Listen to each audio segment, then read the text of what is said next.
Hi guys, welcome back to the channel. In my last fleet update we said goodbye to the Golf GTD. Turns out quite a lot of you liked that car, however I wasn't the biggest fan.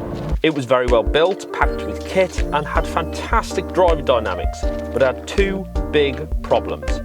The first, ironically, was the size. In a recent holiday with me, Sam, baby and the dog, there just wasn't enough space in it. The pram filled the boot, so I ended up following Sam in one of the Calibras. And secondly was the engine. You would expect the performance diesel Golf to be quick and frugal, but it wasn't quick enough. With 181 horsepower, it took 7.5 seconds to get to 60, and it wasn't frugal enough, only returning an average of 48 mpg. Diesel Astras were leaving us behind. It was embarrassing. So the Golf is gone, and to be honest, I don't miss it, because in its place is new jack of all trades. Welcome everyone to the BMW X3.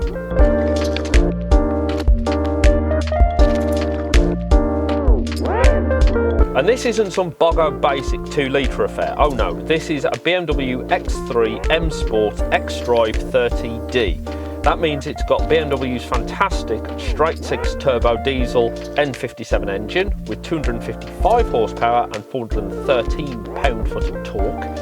It's also got the silky smooth 8-speed ZF box, heated leather, the widescreen sat-nav, cruise control, side and rear parking cameras and the M Sport kit. And most importantly, it's got more space than the Golf. When LD arrived, it was clear that the Golf's boot, just 380 litres, wasn't going to cut it.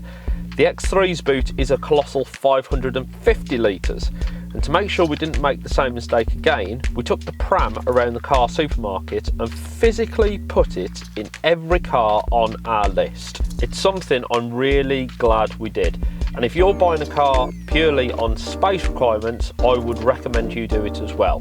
Perfect point in case, Audi Q5. That has a boot of 540 litres, just 10 litres less than the X3. However, because of the size and shape of it and the way it's laid out, when we put the pram in, we had to sort of, what the hell?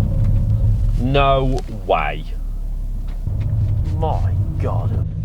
Combine harvester, are they taking them? When we put the pram in the Q5, it left sort of an L shape. There was only one way the pram would go in, but it left like an L-shaped space to fit everything else in, which was, wait, I don't really want to be paying Tetris every single time I'm going to put something more than the pram in the boot of the car. The X3, you can put the pram in one side and all your other stuff in the other. If you're buying a car for space requirements, I cannot recommend enough going to a car supermarket and physically putting stuff in the car.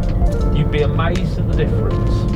So with the X3 at the top of the list, it came down to finding one, and there were plenty of 2-litre diesel examples out there, but I wasn't going to buy one with BMW's M47 engine in it, and there's two reasons for it.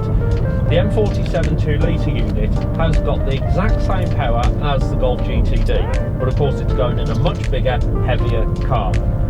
And the 0-60 time is even slower, 8.5 seconds. There is no way I was going to spend the next 3 years of my life in the slow lane, and there was no way I was going to buy that car because Sam had muttered the worst word in the world, the idea of buying a caravan. God help me. The other reason why I wouldn't buy the M47 engine is they are known for having timing chain issues, and the timing chain is at the back of the engine, so it's a nightmare and a really expensive job to have done. Oh wow, look at that, that is pretty. So with a 3-litre one on the list, the hunt was on. There was also another challenge. To buy this car, we had to first sell the Golf GTD. I refused to trade it in at a dealer. The car would have been more expensive from a dealer and they wouldn't have given us the true value of the GTD. And I wasn't about to sell it to We Buy Any Car for Less Than It's Worth.com. I decided to sell it privately. That plan paid off. However, it did mean we was carless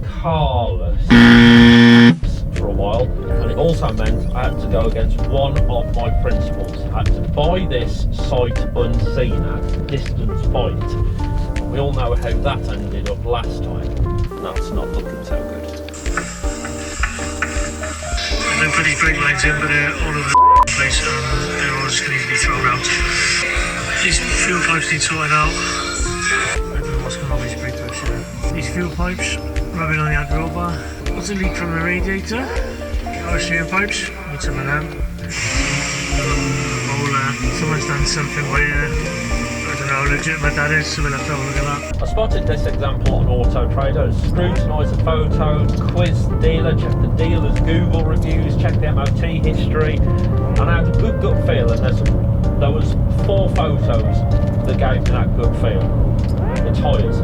I know this sounds silly, but if you've got matching tyres around your car, it shows that you pay attention, and they weren't cheapy, nasty tyres on there either. So clearly it had been well looked after.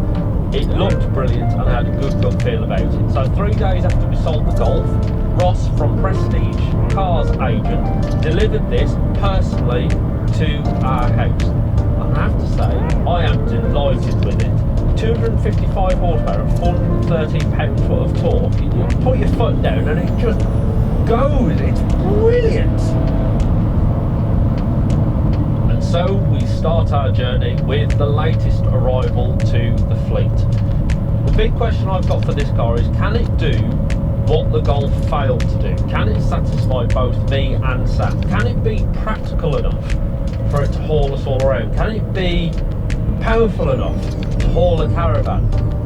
And will it have the performance to keep me satisfied? Now, Sam did want a bigger car with the same running costs as the GTD, but here on planet Earth it's clear that a bigger, heavier, more powerful car is obviously going to cost more to run. One thing is already clear: performance. With 255 horsepower, this thing scampers from 0 to 60 in 6.2 seconds. She is a quick old brute, that's for sure.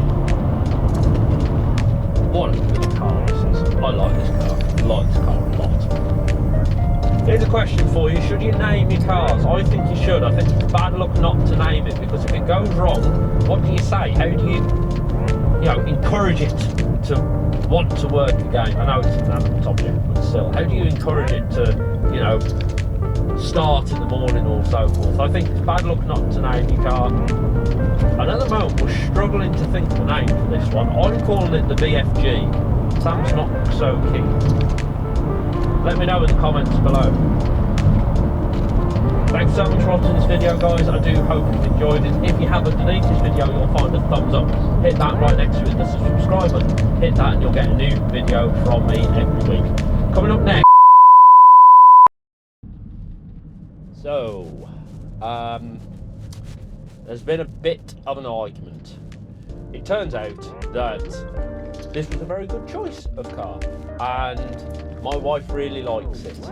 She likes it so much, she wants to use it every single day, which is sort of what I'd hoped to do.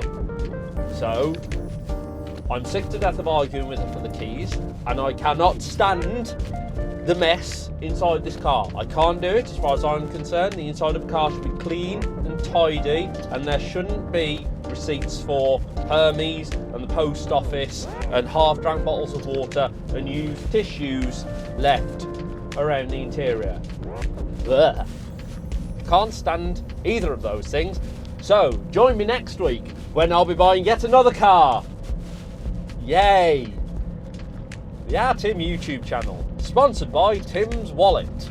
I want to make it very clear as well that a lot of you might be watching this thinking, he must be making an absolute fortune off YouTube to afford all of this stuff. No, not at all. In the last 3 months, I made £88. Not even enough for a full tank of diesel in this thing. Do I need to do that outro again? Now that, oh God, I better do it. Thank you very much for watching this video, guys. I hope you've enjoyed it. If you have, underneath this video, the thumbs up button, hit that. Right next to it, the subscribe button, hit that. You'll get a new video from me every week. Coming up next is the next new car to the fleet. 5:30? No. It's 4:30. She hasn't even updated the clock! Oh my God! I can't share a car. How do you change a clock in this thing? I cannot do this. I cannot share a car with that woman.